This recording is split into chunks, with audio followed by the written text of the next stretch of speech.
From the Honorable Prime Minister, Honorable Roosevelt Skerrit.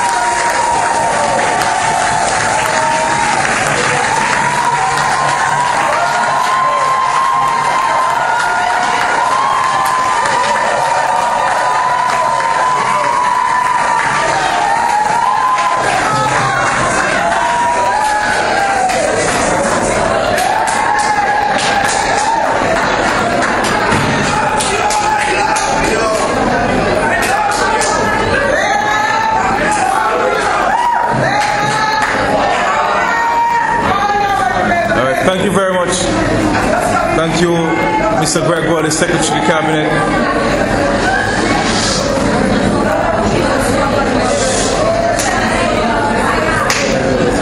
Let me recognize the presence of Honorable Julius Timothy, Member of Parliament for the Roosevelt constituency.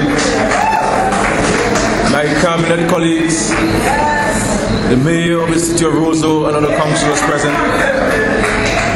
The media, ladies and gentlemen, friends all, residents of the Roosevelt constituency, good evening to you.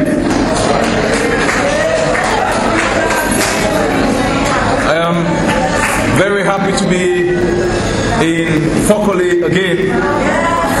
I recall the last time I came here in this community center was to have committed some assistance to the fishermen of this community to do a number of things to improve themselves and their businesses.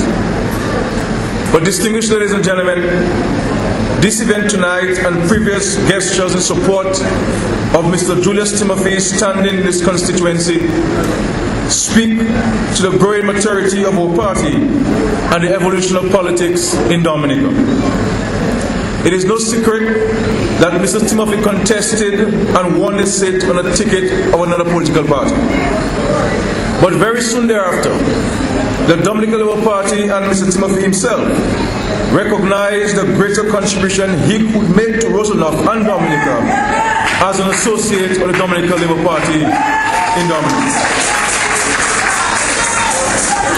There are some persons in Dominica who see the role of an opposition politician as merely to oppose and to oppose and to oppose.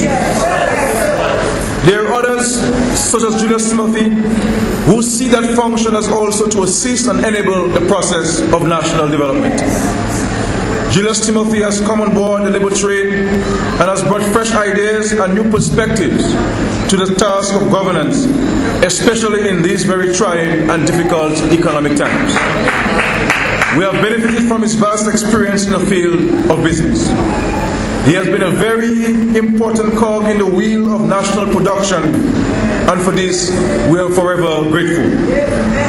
That is why we have organized this event in Rosenau this evening, because we want to hear from you the perspectives on issues of interest and concern to you, the residents of Rosenau.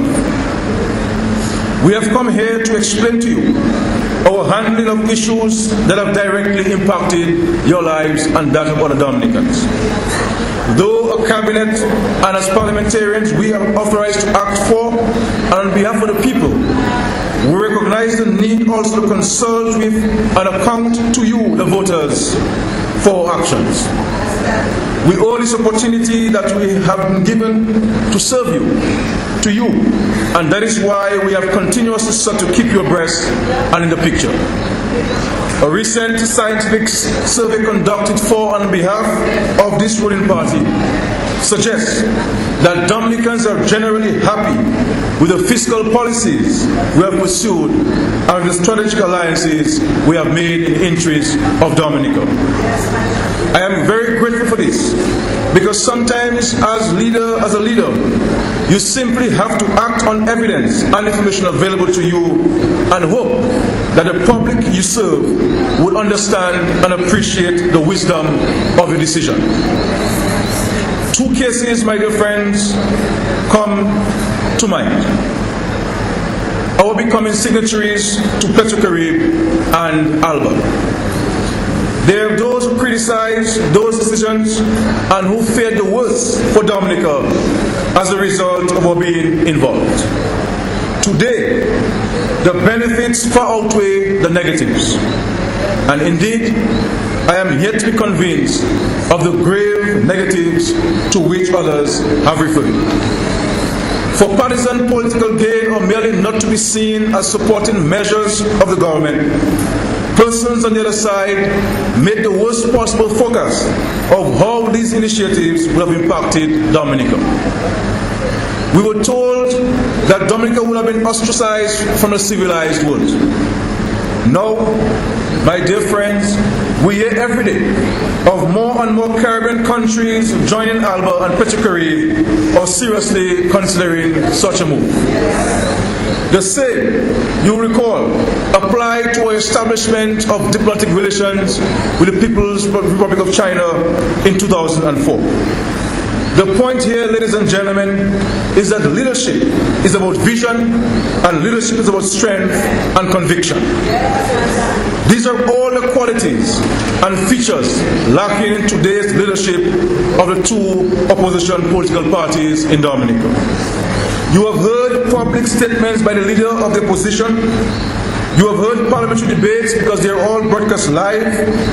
And you get an opportunity ever so often to listen and digest what the opposition in this country is offering. The recent budget debate is a prime example. I am yet to hear of a single individual who was impressed with the presentation of the leader of the opposition or with any of the contributions from the opposition members in the House. There was clearly a lack of vision, an absence of know-how, and absolutely no conviction in what they were saying or how they were saying it. These are issues, ladies and gentlemen, that you cannot afford to ignore in Dominica. I am suggesting that here in Roosevelt, you need to look at situations and scenarios objectively. Irrespective of whether you voted against the Dominica Labour Party in the past, the reality now is that you must examine whether any other party is equipped at this time to assume the reins of office and run the mantle of leadership, particularly in this troubling and challenging economic time. Both opposition parties in Dominica are a shadow of their former selves. Neither possesses the leadership or the other human qualities and resources that made them once strong. There can be no denying this fact, and you ought not to take it lightly, my dear friends.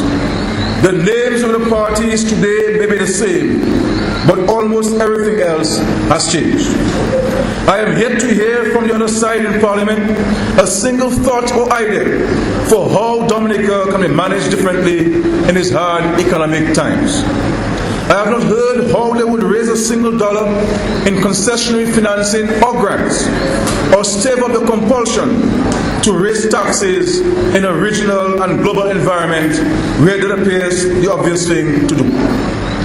Here in Dominica, we have weathered 4 years of intense economic challenges, with many around us wilting under the pressure. The opposition in Dominica is downplaying the prudence of our fiscal policies and economic management. Yet, Dominica is not amongst those Caribbean countries knocking on the IMF door, or more accurately, about to welcome the IMF into their living rooms. It is not in Dominica where workers are crying out because of late payment of salaries and where the threat of layoffs and mass business closures hang over the heads of workers. In the past week alone, my dear friends, we heard of 17,000 job losses in Puerto Rico and several thousand pending in Jamaica. There are many countries reeling under the pressures of diminished public revenues.